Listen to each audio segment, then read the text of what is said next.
Hello and welcome back to Sunrider Liberation Day Return. Holy! Against the onslaught of lead, two squishy humans like them were completely outmatched. Wait a minute.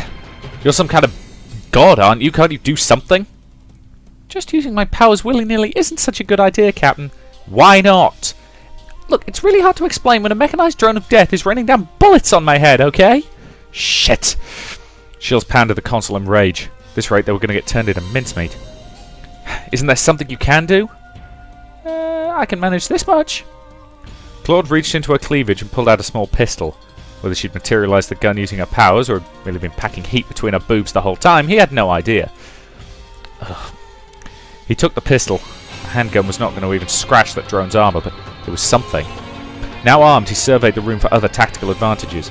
The service gate where they'd entered the room was behind them. They could use it to retreat. He also noticed canisters of liquid ongosite stored on the opposite end of the room. If they could get to those. Okay, check yielding. Fight the drone in the room, okay.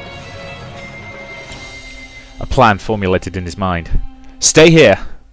He waited until the minigun on the drone began to glow bright red and then rolled out from behind the console to a generator. As he predicted, the drone momentarily paused to let its gun barrels cool off, allowing him to hide safely behind the generator when it began to spew iron again. Come here, you piece of junk! He popped up from behind cover and taunted the drone closer into the room by sparkling it with small... sorry, hiccups. He popped out from behind cover and taunted the drone closer into the room by sparkling it with small arms fire. And as planned, the drone's unwieldy legs got caught between the crisscross of consoles and generators as it closed on him. Shields used the opportunity to run across the room onto an elevated catwalk, out of the firing arc of the minigun. Claude, throw the ongosite canisters onto the drone! Okay! Claude scrambled from cover now that the drone was jammed between heavy equipment and reached for the storage rack. Just as she grabbed the first canister, the drone reacted, its wheels to its legs, and then simply stepped over the obstacles in the room by walking around like a spider. Oh shit. Shields ducked down as the drone span around and sparks sprayed all around him as the drone showered him with rounds. So much for that idea! He crawled away on the catwalk, using his elevated position to keep himself protected from the drone's assault. And suddenly a red canister hit the drone squarely on its control tower, making it spin its gun barrels away from him and towards its new assailant. Take that! Oh. Claude realised she was just standing in front of enough ongosite to light a bonfire the size of a tree, just as the drone prepared to gun her down. Fuck! Shields drew his pistol. He would only get one shot at this. His lips cracked into a smile when his shot penetrated the canister of ongosite, now sitting directly under the drone, imploding its softly armoured underbelly with a bright explosion. The drone partially collapsed as it suddenly suffered a catastrophic system damage. Claude, one more! Okay! She tossed another canister towards the drone. Shields shot at it in midair, forming an enormous aqua blue explosion directly next to its head. The drone finally lost power, going limp, while strewed out across multiple consoles and generators, like some enormous beached octopus. Shields exhaled loudly as he dropped his pistol to the catwalk. He couldn't believe that the two of them had downed a hunter drone using just a pistol and some ongosite. They ran to each other and laughed as they embraced each other in relief. We did it, Captain! Yeah, we took that sucker down. All of a sudden he realised what he was doing. He awkwardly took his arms off Claude. Come on, let's get out of here before the repair crew shows up. 53 hours and 17. Ah! Shields had had enough of this nightmarish situation. He stood and emerged from the cargo crate, taking in a huge breath of fresh air. He'd just spent the past 6 hours cooped up inside a small cargo crate with Claude. The ship had shook and jostled as it engaged in invasive manoeuvres and took hits, till he felt like he was going to suffocate against Claude's voluminous body. For what seemed like an eternity, he suffered indignity after indignity, while Claude seemed to be thoroughly enjoying every moment of his suffering. Feeling thoroughly violated, he stepped into the outside world, feeling like a man re-emerging into society after a long prison sentence. The ship had now returned to condition yellow. For now, it appeared that the battle had concluded. After checking that the situation was clear, he pulled Claude from the crate. Come on, coast is clear. Let's sneak back to the hangar, meet up with Kari. The two of them wandered into the hangar, lurking under the shadows of the rider bays again. They found Akari waiting for them beside the Phoenix's maintenance bay. I'm back, and luck's on our side. You saw what happened, right? Chigara's just been admitted to the sick bay. You're a piece of cake to take her while she's sleeping for the night. Shields remembered what Akari was talking about. During the battle, the Liberty's shoulder maneuvering valve had fractured, sending it into an uncontrollable spin. While Chigara wasn't injured, his past self had sent it to the sickbay to be on the safe side. The only problem is that Akari thinks I just saw all this happening from the bridge, thanks to my prior explanation for being cut off by a battle. Alright, but look, I couldn't finish explaining the mission to you because of the interruption. The real situation's actually a little more complicated. I'm actually not the only Kato Shields in this universe. My old self is still acting as the captain of the ship right now, and, well, he's convinced himself Chigara is his most trusted partner. Honestly, if I were the captain right now, I'd have already detained Chigara myself, but, well, the reality is I can't afford to blow my cover. It's the other Kato Shields who most likely throw me off into the brig. By the way, there's another Claude Trilio in this universe too, tending to Chigara in sickbay right now. What? Oh, isn't it obvious? My old self exists in this timeline as well, piloting the Bianca, serving as the ship's loony doctor. She wouldn't disappear just because I time warped here. Oh, you're making my head hurt. You mean the captain who just commanded me in battle and the Claude I fought alongside a moment ago weren't you guys? That's the situation, yeah. Oh, this job gets getting bizarre and weirder. This might honestly be a new record on my bizarre as shit list. Now you understand why secrecy is key. We also have another problem. We can't just kidnap Chigara and expect the battle tomorrow to play out the same way it did in my timeline. In fact, I haven't told you why the Chigara entered the prototype's mindstream yet. Well, isn't it because she's actually a spy? No. I think Chigara isn't even aware of herself that she will be used as a pawn by the other prototypes. The Pact forces under Fontana's command, scheduled to reinforce the combined fleet tomorrow, have actually been sabotaged by the prototypes. There's a Trojan virus embedded deep in their ship's systems, which will allow the prototype to hijack control of their ships using their hyper brainwaves. Chigara will enter the prototype's mindstream, attempting to disrupt their control over Fontana's ships, but during the time, the leader of the prototypes will embed herself into Chigara's mind, allowing her to assume control during the award ceremony even after she's defeated. I don't know the details of how the prototype's mindstream work, but from what I've heard from Lynn, their bodies can be controlled by their leaders at any time. Although the prototype being controlled can resist to a certain degree as well, with a strong enough force of will. But the problem is, if Chigara doesn't enter the mindstream, we'll all die tomorrow when the prototypes assume command of all Fontana's ships. Well, unless... If we were to somehow send an encrypted transmission to Fontana now, warning him of the Trojan, then he could potentially start devising a countermeasure right now. And at the very least, he could pull his forces back so the prototypes can't use his ship against us. There's an encrypted FTL communicator in my office. I could use that. Alright. Capture Chigara so she doesn't enter the mindstream in about 14 hours. Send an encrypted FTL message to Fontana warning him about the virus. Avoid detection by the other Kato shields. On top of all that, we've got to figure out a way to make sure nobody notices Chigara's gone missing until at least the battle begins. No doubt the other Kato shields will launch a search as soon as he discovers that Chigara has vanished off the face of the ship. Okay, double check the guide. Use Lynn as a body double. Okay. Well, there is a certain body double sitting in the brig right now that looks almost identical to Chigara. We could put Lynn under, swap her with Chigara in the sickbay. Unless someone were to take a really close look, they wouldn't be able to tell the difference until Lynn wakes up. Understood. Okay, so here's the plan. Claude, you're going down to the brig. Pretend that she's this timeline's doctor. Convince the guards that Lynn has contracted a nasty case of the sarin measles and needs immediate medical attention. Then she'll cart a sedated Lynn to Deck Zero, handcuffed to a medical trolley. Meanwhile, I'll go to the sickbay and distract this timeline's Claude. I'm sure that'll be a piece of cake. Ikari will wait outside the sickbay until Claude arrives with Lynn. While I'm distracting the other Claude, Ikari will sneak in, swap Chigara with Lynn. Once you've grabbed Chigara, fall back to crew quarters 8, which is currently unoccupied. Secure Chigara there, wait for me to arrive. I'll try to beat a hasty retreat as soon as I can. Once we've regrouped, Claude will use the floor to access and relocate Chigara to maintenance room D4, while Ikari runs to the mess hall and calls the other Kato shields out in the comm. I'll use that chance to sneak to my office and send Fontana the encrypted call. Do you get all that? Understood, Captain. Let's roll. Alright. Good luck. Claude crashed into the brig with a medical trolley, startling the guards. We've got a medical emergency. What? Is something the matter, Doctor? It looks like our prototype prisoner's contracted a severe case of the sarin measles. We've got to get her to sickbay on the double, before she becomes contagious. We weren't informed of... Looky here, this is an emergency. Do you think we have time to file the paperwork for that? Claude loomed over the security guard. Do you even know what catching the Sarah and measles is like, Sergeant? First, you suddenly lose all bowel control. You're experiencing the most explosive, uncontrollable diarrhea of your life for 3 days, and that's not even the worst of it. From the third day on, the hives break out all over your body. Pus and blood will leak out of everywhere, and if left untreated, you'll suffer permanent muscle damage and, well, ultimately death. Shit. The doctor's right. My niece nearly died 4 years ago of the same thing. That's some nasty ass shit. Sure you want to keep the prototype here, Sarge? Alright, you're right. You made your point, Doctor. Get her into quarantine to sickbay. Roger. Claude approached Lynn in her cell. Looks like you'll be coming with me. I'm afraid you've contracted a very, very serious virus. What? I don't feel... That's what they all say. In a few hours you'll be painting the walls with your ass. You'll be thanking me for this later. I'll just sedate you for a bit. What? Fool, I didn't... Claude pushed a few buttons on the cell's controls, releasing sleep gas into the cell. Lynn's eyes lost focus and she dropped down to the floor unconscious. The Rick security staff secured Lynn on top of the medical trolley, handcuffing her to the railing, and Claude carted her out with a smile. Nobody asks any questions when explosive diarrhea is involved.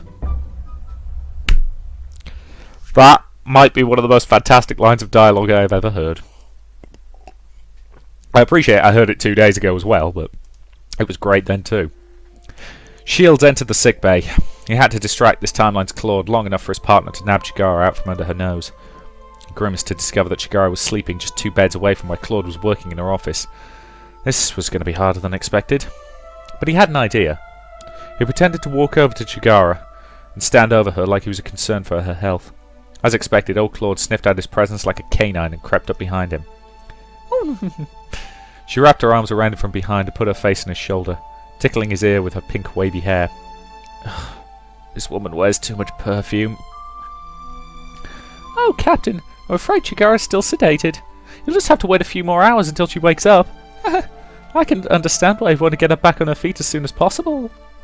The desperate look in the maiden's face as she sneaks into your quarters at the loneliest hours of the night for one last tryst before the final battle. Ah, Captain, Chigara doesn't know if she'll make it back. Just in case, I want to feel Captain inside before... I can imagine it all playing out like I'm watching a movie. Okay, here's my chance. Shields slumped down as if dejected and let out a long sigh. I just don't know, Doctor. Huh? Don't know what? Well, I'm actually here for some counselling. You're the ship's acting medical officer, right? So your duties include looking after the mental health of the ship's crew as well as their physical health?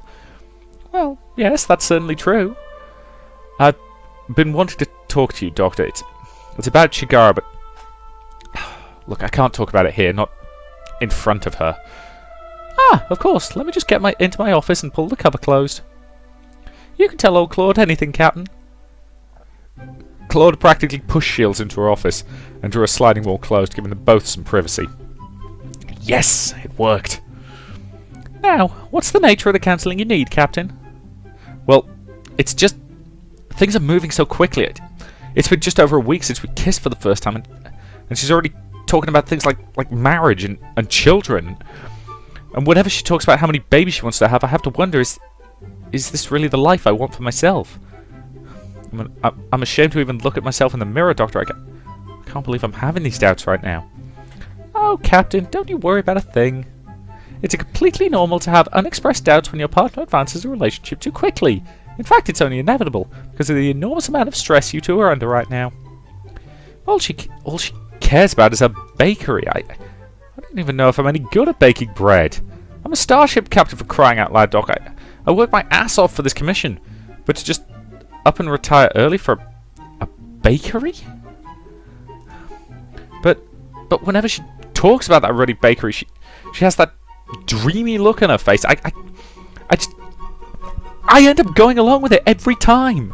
Where's my input, Doc? Lately I feel like I'm being railroaded down a certain path without any say in what I want. It's like all my choices have just up and vanished. Before this, I used to be a free man. I used to be able to make command decisions. I used to be able to rip up rule books. Right now, I just feel like I've been chained to the doghouse. Oh dear, oh dear. After the battle, why don't you try talking to her about this, Captain? The root cause of your problems with Chigara is most likely the stress of the coming battle. Because you're both instinctively afraid of what may happen, Chikara may be rushing things ahead of what she may normally be comfortable with as well. Alright, Doc, I'll try that. Claude leaned in with a gentle smile and rubbed Shield's back. You have a lot on your shoulders, Captain. But don't forget, if things don't work out with Chikara, there's always a lovely doctor in your sickbay willing to alleviate your worries. Casually hitting on your mentally distressed patient, Doc. You are absolutely the worst. Anyways, that should have been enough time for the distraction. I better beat a hasty exit out of here. Just as Shields was about to call it quits, he spotted a strange-looking holo next to her on Claude's shelf. All of the holos on board the ship were now standard Alliance issue stock. However, this one looked to be of a different make. Now, what do we have here? For some reason, I have a feeling there's something important on that holo. Maybe it's related to the memories I've temporarily lost. But do I risk blowing my cover by trying to steal it? Double check, but I think it's... Yep, leave it without. Leave sickbay without the holo. I better not take any risk. Claude's still a time traveller who knows the full extent of her powers. Alright, Doctor. Thanks for the chat.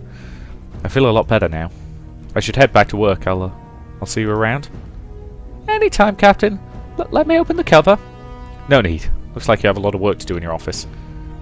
Shields opened the sliding door himself and left Claude in her office, closing the door behind him. As he walked out, he confirmed that their operation was a success.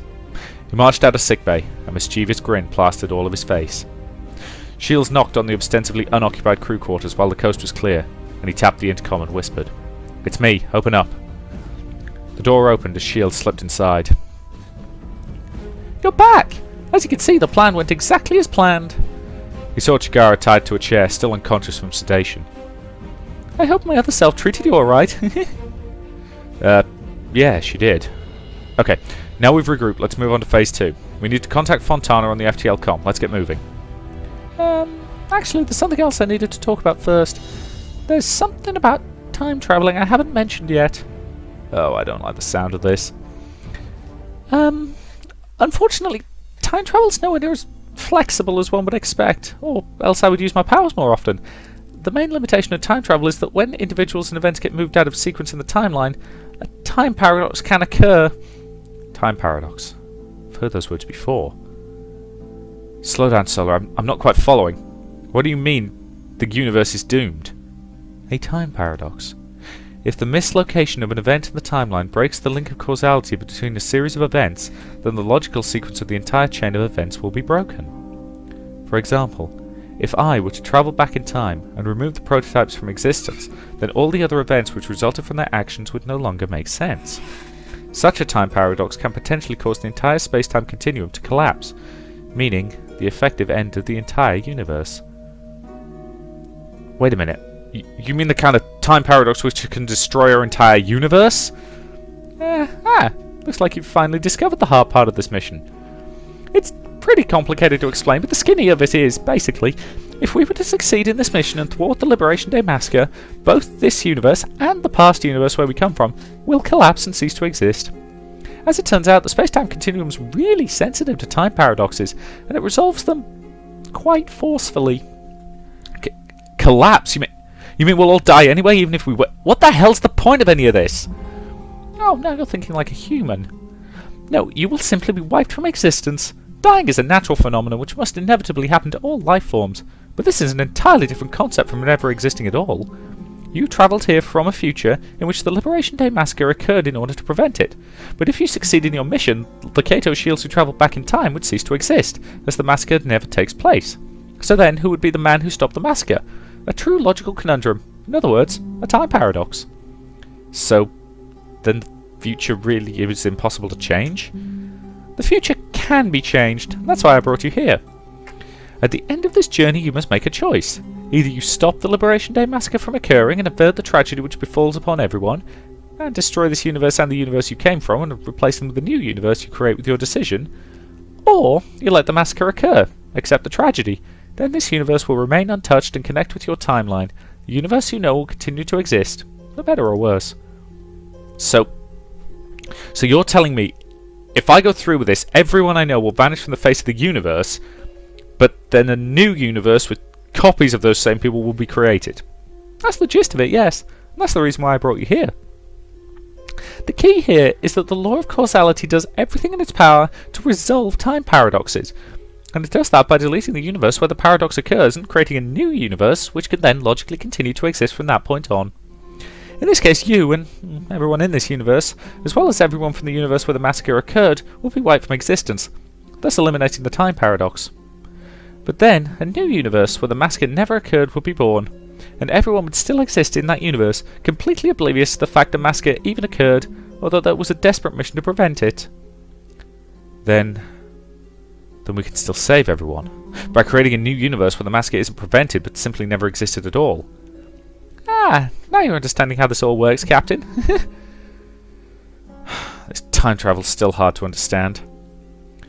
But if this mission's a success, we'll have destroyed the universe where the massacre occurs, and head down a different universe where the massacre simply never existed at all?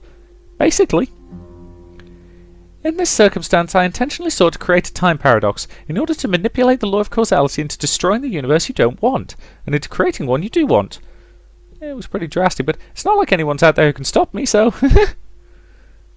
It's pretty convenient, this little quirk the law of causality has. I've been using it to create and destroy universes for... Oh, I forgot, I'm immortal. Who knows how long I've been doing this?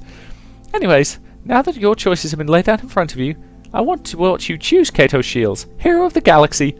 That's the entire reason I brought you here. All of this is so I can watch you more. I want to watch you run around, fighting desperately against impossible odds.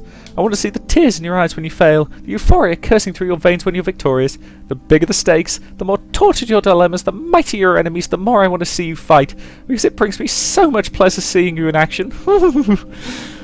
Claude's entire body flushed bright red as she squirmed her legs. Oh, I think I might have come a little. Claude, you bastard! She's toying with me, just like always. Come to think of it, was there ever a moment when she wasn't playing me like a fiddle during the whole time I've known her? Ah! We're all in this too deep now, and it looks like that's actually going to be the last choice we make. Good call, Captain. I knew I could count on you. It's not too bad. You have a once-in-a-lifetime chance to change the future. Isn't Claude such a generous god? But before you get excited with the knowledge that you have the deity on your side, you should now understand why I can't use my powers willy-nilly. It'd be a pain if I were to accidentally wipe a universe or two from existence by causing an unintended time paradox myself. Every use of my power must be carefully planned in advance, so that they bring about the consequences I want. The results otherwise would not be pretty. So basically I can't count on her to pull me out the fire using her powers anymore. Alright. Nothing productive is going to come out of fighting amongst each other. Whatever it is we're going to do from now, we have to work together to accomplish it. As if to make matters worse, Chigara began to stir in her sleep. She yelled sharply and inhaled in concern. Shit! Doc, how much longer is Chigara going to be sedated for? Still another 4 hours. With the full dosage, Chigara's going to be sound asleep for a full 8 hours. Sorry, developing a lump in my throat, so I need to take a quick drink. Doing Claude's voice is actually harder than you think. Suddenly, Claude froze. Never mind. Doctor, what do you mean, never mind? I forgot that in this timeline, I actually gave Chigara a half dosage of sleep pills, so she would wake early enough to consummate her love for the captain the night before the final battle. Shields nearly collapsed at Claude's mistake. What do you mean, you forgot? I thought you were supposed to be a god. Well, when you've lived as long as I have, there's just so much to remember. How could I be expected to recall such a tiny little detail like that? Then how much longer do we actually have until Chigara wakes up? Maybe until now? As if on cue, Chigara sleepily opened her eyes. Oh, Capt? Huh? What's going on, Captain? Why am I tied up to this chair? Captain? And the doctor? And Akari?